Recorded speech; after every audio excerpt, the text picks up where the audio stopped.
Secretaria Econômica, que é no caso aqui o meu amigo Paulo Galo, faz uma análise do que foi a Feira FenaSucro. Você que esteve intimamente ligado com ela desde a época do SEISE, né? Afinal de contas você esteve lá no SEISE como presidente e agora como secretário, esteve também participando. Nos fale um pouco sobre o assunto, Galo. Ô Jota, bom, em primeiro lugar, obrigado pela oportunidade, um abraço a todos que nos assistem ou ouvem. Olha, a feira, 31ª edição já de FenaSucro e Agrocana, né? Um sucesso na minha avaliação, né? Queria parabenizar aqui os organizadores. Teve muito movimentado, um público, além de quantitativamente bom, qualitativamente, né, Jota, que é o mais importante. Então eu rodei lá todos os dias da feira, os eventos paralelos foram muito importantes, então encontrei ali muitos diretores, gestores, obviamente das usinas, que é o nosso foco numa feira desse tipo, né? Então achei que foi assim muito bom e quem veio pôde ver vários lançamentos de produtos, né? Avanços tecnológicos, isso é muito importante, inclusive para a nossa região, eu tenho ousadia de dizer para o Brasil, né? Porque é um evento grandioso que não tem paralelo no mundo, tá, Jota? Para esse setor de bioenergia, né? Que agora a gente está focando para além do sucro energético, também para a questão de bioenergia, então acho que foi um sucesso e está de parabéns a todos que fizeram isso acontecer. Ô Paulo, em relação a um outro momento, uma outra situação, que é a questão do tarifaço. Quando o Sertãozinho produz uma máquina, um equipamento, é específica para aquela indústria que comprou. Então, por exemplo, quando vai fazer uma usina, quando vai fazer um terno de moenda, alguma coisa assim, não é uma coisa que você vai lá no supermercado e pega e é igual para todo mundo, não é? Então são coisas específicas, então são produtos específicos. E esse tarifaço pode atrapalhar, porque você não vai pegar esse equipamento e vender para outro lugar, porque ele foi feito para aquilo lá. Como que está essa situação, Galo? Ô Jota, o que você está comentando é o que a gente chama, industrialmente falando, de customização, né? Então são muitos equipamentos que sim, muitas vezes são específicos, outras vezes não. Por exemplo, uma turbina a vapor, né? Ela pode estar servindo na usina A, B ou C, enfim. Agora, algumas coisas são realmente bem direcionadas. Mas é o seguinte, esse impacto, né? Houve esse tarifaço, eu não vou nem entrar no mérito aqui, mas vamos analisar em termos de impacto, né? Sertãozinho nos últimos 5 anos teve uma carteira de exportações da ordem de 4,5 bilhões de dólares, né? Desde o final de 2019 agora até junho, que são os dados mais recentes.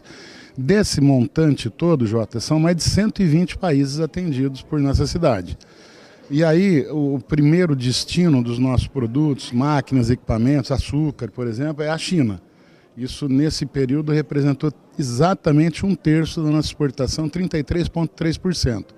Os Estados Unidos vêm em segundo lugar, na ordem mais ou menos de 6%. De tudo que nós exportamos. Vamos explicar bem, desculpa te cortar, mas vamos explicar bem. Isso estamos falando em termos de Sertãozinho, da indústria de Sertãozinho. Da indústria de Sertãozinho, tá? Então, a nossa exportação de Sertãozinho para os Estados Unidos foram 6% do total desse período, tá? De 2019, final de 2019 até agora.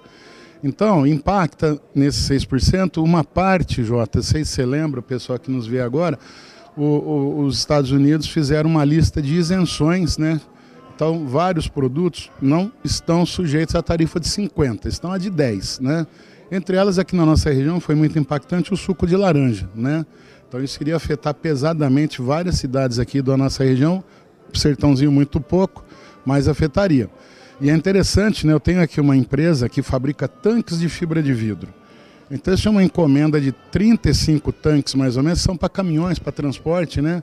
E esses seriam muito impactados, porque essa encomenda era para uma fábrica de suco aqui da região. Então, o pedido chegou até a ser suspenso para que se aguardasse o que iria acontecer, porque essa indústria, cliente da nossa fabricante aqui, 100% da produção dela é para os Estados Unidos, de suco, né?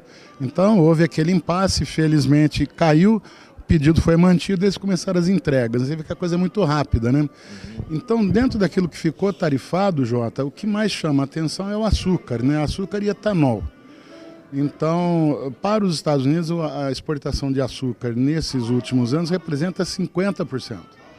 E depois nós tivemos mais 20 e poucos por cento que são etanol. O resto são máquinas e equipamentos, algumas tributadas, outras não. Então, no setor de máquinas em si, olhando o macro, o impacto não é tão grande, mas algumas empresas tiveram sim, vamos dizer, atrapalhou a negociação, né? Ontem mesmo eu estava conversando com um fabricante nosso aqui, que tem 2 equipamentos de alto valor agregado que está suspenso, né? E uma coisa que chama atenção... Que fase que ele está? Já está na construção? Já está ou só na fase de pedido? Está pronto, né? Pronto para embarque. Então, é uma coisa até que chama atenção, Jota. Os Estados Unidos têm a tradição de ser um país muito seguro, né? E nós, brasileiros, é que tínhamos fama de quebrar contratos e tal. E não é o que nós estamos vendo agora. Então, por exemplo, essas máquinas que eu te comento estão prontas para embarque. Quando elas foram contratadas, compradas, não tinha essa tarifa. Então, o nosso vizinho aí do norte, né, no mínimo, deveria fazer o seguinte: olha, para contratos novos, a partir de agora, nós vamos aplicar essa tarifa, que não é o que está acontecendo, né? Então, gera esse impasse, esse estresse, eu diria, né? Claro que esses equipamentos, futuramente, até poderão ser direcionados para outros mercados, outros clientes, em outros países.